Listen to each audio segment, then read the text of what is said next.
الحمد لله رب العالمين والصلاة والسلام على سيد الأنبياء والمرسلين. الحمد للہ، اللہ کا لاکھ لاکھ شکر ہے کہ اللہ جل شانہ و من والہ نے ہم گنہگاروں کو پھر سے رمضان جیسا مبارک مہینہ دیکھنے کی توفیق عطا فرمائی. یہ ہمارا کمال نہیں بلکہ اللہ کے فضل و کرم سے اللہ نے ہم کو حیات بخشی. ہم سے پہلے گزشتہ رمضان میں بہت سارے ہمارے دوست، ہمارے احباب، ہمارے رشتہ دار، ہمارے پڑوسی جو صبح اٹھتے تھے ایک دوسرے کا نظارہ ہوتا تھا، لیکن اس رمضان کے آنے سے پہلے دنیا سے رخصت ہو گئے. ویسے تو موت ہر ایک آنے ضروری ہے، لازم ہے، لیکن معزز سامعین،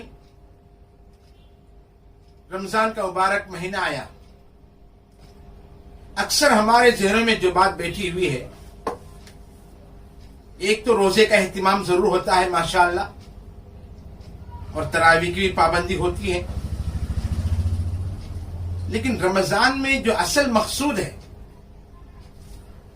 اللہ کے نبی نے فرمایا شہر رمضان شہر المواسات، رمضان کا مہینہ غمخاری کا مہینہ. ہم سمجھے رمضان کا مہینہ خوشیوں کا مہینہ، ہاں خوشی ہے، غمخاری کہا گیا اس کو. آدمی بھوکا پیاسا رہ کے احساس پیدا کرے کہ اللہ تعالی شانہ کا بڑا شکر ہے کہ اللہ تعالیٰ مجھے وقت پر کھلا رہا ہے. کتنے گھر ایسے ہیں جو بغیر وقت پر کھانے کے، رہنے کے لیے مکان نہیں، کپڑے پہننے کے لیے کپڑا نہیں، کھانے کے لیے کھانا ڈھنگ کا نہیں ہے، زندگیاں گزار رہے ہیں. مطلب یہ ہے کہ ہم زکوٰۃ پر اس کی اہمیت نہیں سمجھتے، زکوٰۃ کی ہمارے پاس کوئی اہمیت نہیں ہے. دل چاہا تو کسی کو دے دیے، بغیر حساب کتاب کے عطا کر دیے، پھر خاموش بیٹھ گئے. اللہ تعالیٰ نے چند حدود رکھے ہیں. جیسے نماز پڑھنا فرض ہے، ایسے ہی زکوٰۃ کا دینا بھی فرض ہے. اللہ تعالیٰ اپنے کلام مجید میں جہاں نماز کا ذکر فرمایا وہاں زکوٰۃ کا بھی ذکر فرمایا. مفسر امام رازی رحمۃ اللہ علیہ فرماتے ہیں کہ نماز کی مقبولیت جو ہوتی ہے وہ زکوٰۃ کی ادائیگی پر ہوتی ہے.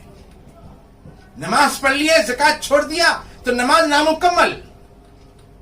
نماز مکمل ہوگی زکوٰۃ کی ادائیگی پر. آپ نے زکوٰۃ میں اپنے آپ کو چھپا لیا، گویا ایک طرح سے چرا لیا اپنے دل کو، اور مال کو جمع کرنے میں لگ گئے. اللہ کے نبی نے فرمایا الدنیا دار من لا دار له وجمع له لمن لا عقل له. دنیا اس آدمی کا گھر ہے جس کا آخرت میں گھر نہیں ہے، اور دنیا کے لیے وہ آدمی مال جمع کرتا ہے جس کو کوئی عقل ہی نہیں ہے. ہم تو کیا اس وقت میں رمضان کے مبارک مہینے میں اللہ کے نبی کی آیت شریفہ تھی، پانی کی طرح، جس طرح پانی بہاؤ تیزی کے ساتھ چلتا ہے، اللہ کے نبی کی سخاوت بھی مالی اعتبار سے اتنی تیزی کے ساتھ چلتی تھی. اس لیے کہ مال ہی ہے جو اللہ کی رضامندی کا ذریعہ بنتا ہے. نماز اپنی حد تک، روزہ اپنی حد تک، حج اپنی حد تک، لیکن زکوٰۃ کا معاملہ آ گیا. یہ زکوٰۃ کے معنی یہ ہیں پاکی کرنا، زکوٰۃ کے معنی صاف کرنا. زکوٰۃ جس نے ادا کر دیا وہ اللہ تعالیٰ برائیوں سے پاک ہو گیا، بیماریوں سے پاک ہو گیا، پریشانیوں سے پاک ہو گیا، بلاؤں سے پاک ہو گیا. اللہ تعالیٰ اس پر جو آفات آنے ان آفات سے اللہ اسے پاک کر دیے. مال جہاں جمع ہو گیا وہاں سے گندگیاں شروع ہو گئی. مال برائے خرچ کر دن است نہ کہ جمع کر دن. مال ہے ہی خرچ کرنے کے واسطے، جمع کرنے کے واسطے نہیں ہے.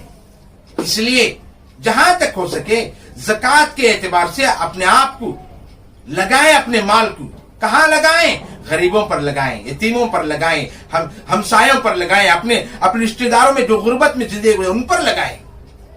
محترم بزرگوں، ہمارا مال جہاں لگ رہا ہم کو اطمینان ہو کہ اللہ جل شانہ ہمارا مال صحیح جگہ پر لگا رہا، تو اپنے زکوٰۃوں کے اعتبار سے زکوٰۃ کے حد تک نہیں، جہاں تک ہو سکے اپنے مال کے اعتبار سے آگے بڑھیں.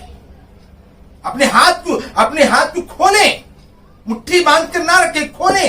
جہاں تک ہو سکے امداد فرمائیں، اللہ جل شانہ آپ کی مدد کرے گا. اسی لیے اللہ کے نبی نے فرمایا ارحموا علی من فی الارض یرحمکم من فی السماء، زمین والوں پہ تم رحم کرو، آسمان والا تم پر رحم کرے گا۔ زمین والوں پر کیا رحم ہے؟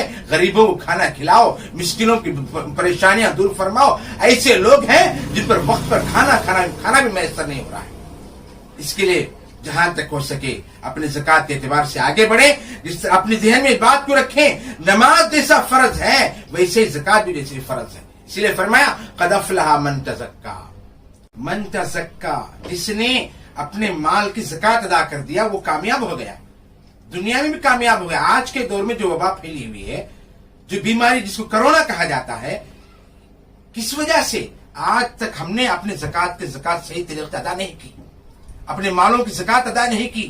اگر صحیح طریقے سے ادا کی ہوتی ایسی بیماریاں نہیں آتی۔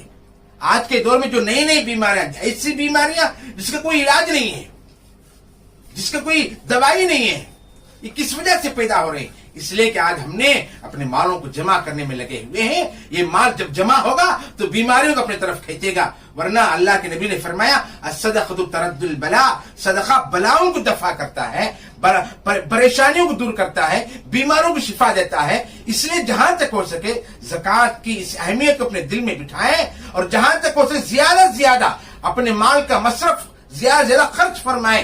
جب ہمارا مال اللہ کے نام پر لگے گا وہ ہمارے لیے آخرت کا ذخیرہ بنے گا۔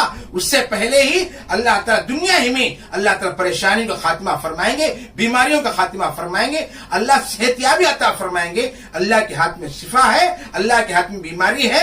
ہمارے مال کی زکوٰۃ نکلے گی، اللہ کی طرف سے اللہ تعالیٰ اعلان کریں گے، وہ بیماریوں کا خاتمہ بھی ہو جائے گا۔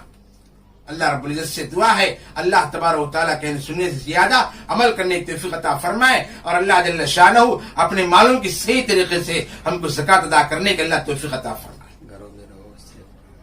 اس لیے خاص طور پر اپنے گھروں میں رہیے، اطمینان کے ساتھ عبادات کی پابندی کیجیے، اور جہاں تک ہو سکے اللہ کے سامنے رو رو کر اپنے گناہوں کی معافی مانگے، اللہ تبارک و تعالیٰ سے توبہ کریں گے کہ آپ کہ اللہ تعالیٰ ہماری توبہ کو قبول فرمائے، ہماری مغفرت کے فیصلے فرما دے۔ جزاکم اللہ خیر۔